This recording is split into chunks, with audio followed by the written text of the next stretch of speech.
everyone, this is Hong Kong Jane and this is my life. Papakita ko lang sa inyo paano maglinis ng bahay. Dito tayo sa kusina maglilinis. Si Ate Girl sipag-sipagan. Linis-linis at ayan, pagkatapos niyan sa kusina, punta ulit sa kwarto. At ayan, may asong panay ang kiss, si Bailey yan.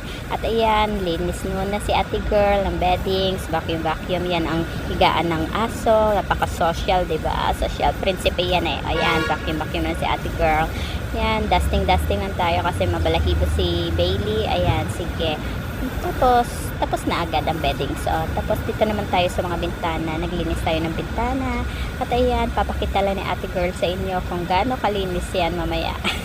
At yan, paano maglinis ng bintana. So, okay, diba? Kintab, diba? Oh, the best yan. Tapos balik natin ang kanilang screen para hindi sila lamukin. At ayan, si Ate Girl, vacuum, linis. Punas-punas, diba? Sipag-sipagan. Tapos agad. Diba? Punta na tayo sa ating sala. Doon naman tayo magpunas-punas, vacuum. At saka, ayan lang ang ginagawa ni Ate Girl. Punas-punas, vacuum uli ng sofa.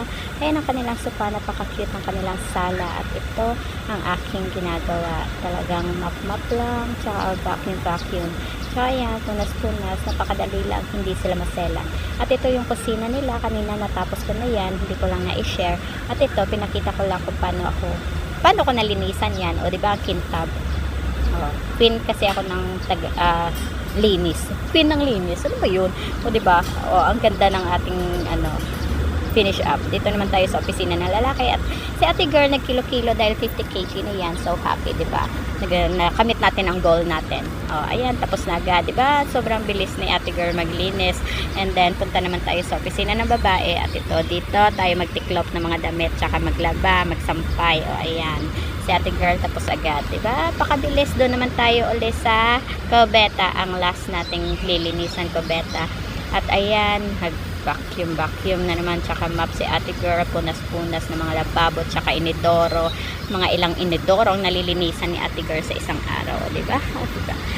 Tapos na agad, diba? Kintab, ganyan lang maglinis ng bahay, guys. Hindi tayo ma-stress